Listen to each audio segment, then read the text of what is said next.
Before I begin this Dvar Torah, I would like to ask each of you, either both online and in the synagogue, share where your family came from. For example, the earliest I can trace my family is Odessa and Kiev, what's now called Ukraine. But however, I also managed to find a place in Ukraine called Zinkov. So there is a high chance that some of my relatives came from there. It's a small village, used to be Jewish. What about you?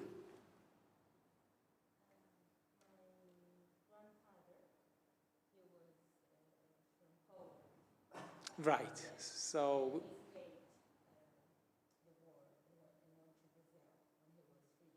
right. So we now have Poland, then Brazil. So what else? Latvia. Oh, even more precise, Dvinsk. Okay. Former Czechoslovakia. Okay. So we almost outlined the map of Europe now. So, and I'm sure that online, unfortunately, I don't have means to look at comments right now, but I'm sure I promise I will look afterwards. And if you're watching this in recording still, please share it in the comments where your family is from. And I think that we all be surprised to learn the geographical variety which will come up in the comments, but even here in the sanctuary. So Abraham Maslow suggested that the need to belong was a major source of human motivation. He thought that it was one of 5 human needs in his hierarchy of needs, along with psychological needs, safety, self-esteem, and self-actualization. These needs are arranged in the hierarchy and must be satisfied in order. After psychological and safety needs, are met, an individual can then work on meeting the needs to belong and to be loved. And Maslow writes that it's quite true that a person lives by bread alone, but when there is no bread. But what happens to person's desires when there is plenty of bread and when his belly is chronically filled? At once, other and higher needs emerge, and these rather than psychological hungers dominate the organism. And when these in turn are satisfied, again new and still higher needs emerge, and so on. This is what we mean by saying that the basic human needs are organized into a hierarchy of relative preponderancy. According to Maslow, if the first 2 needs are not met, then an individual cannot completely love someone else and cannot completely feel the sense of belonging. The sense of belonging is important and not too high at the same time. The sense of belonging is important and not too high on the ladder of our needs. So what does it mean to belong to the Jewish people? The beginning of this conversation can be found in this week's Torah portion, I believe. Deuteronomy chapter 26. Moses is delivering his last speech to the people he led out of Egypt. And the questions we ask as readers are, what a leader shall say to his people at the very end of his life?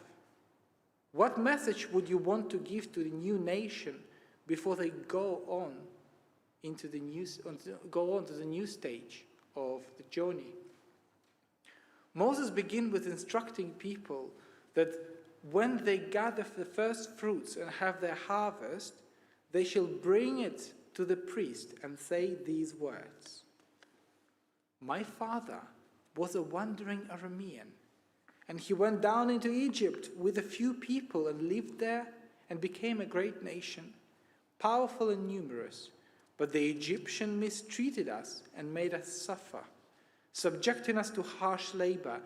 Then we cried out to the Eternal One, the God of our ancestors, and the Eternal One heard our voice and saw our misery, toil, and oppression.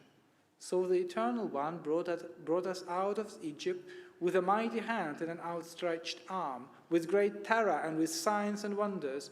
He brought us to this place and gave us this land, a land flowing with milk and honey. And now I bring the first fruits of the soil that you, Eternal One, has given me. Torah instructs us to remember our past and to tell the story to our ancestors and to the future generations, the story of our ancestors to the future generations and to ourselves. Despite the fact that people are about to arrive to the promised land, the land flowing with milk and honey, where people will settle down and begin a new stage with its new hopes and challenges. And still, Torah commands us to remember our past.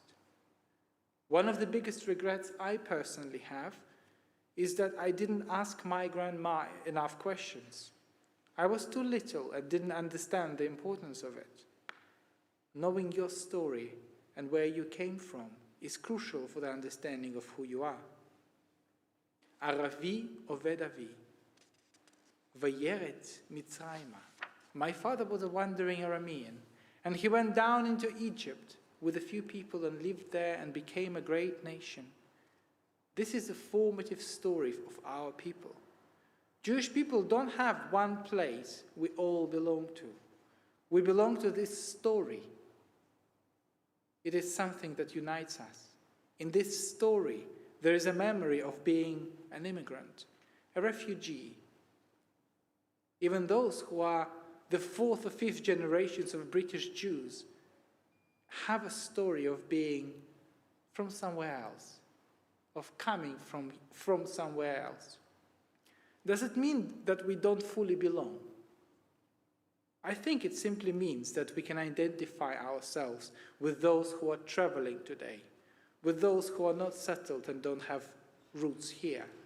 The story that our ancestors once were from far away, be it Eastern Europe, Germany, Austria, Spain, Morocco, or Iraq, America, or Afghanistan, makes us together. It helps us to be a true part of the society we live in, but at the same time, not to be indifferent to others.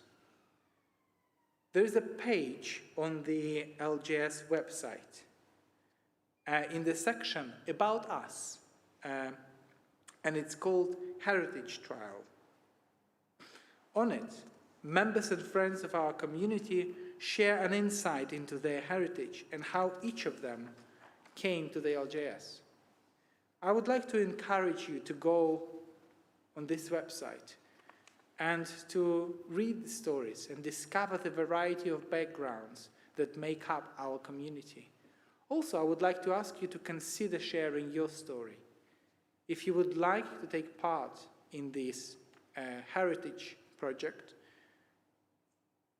and you are an LJS member or friend, please submit a short story, just 300 words, of your family heritage.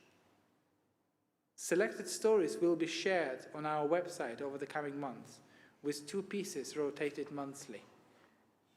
And we may not be able to include all of them, but I think that we all would like to learn a bit more about ourselves, about people who come to this synagogue.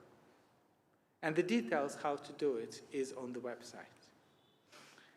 When we share our stories, we create the things of belonging. Let's strengthen our community and celebrate our diversity, our sense of belonging, and be together wherever we are from. Shabbat Shalom.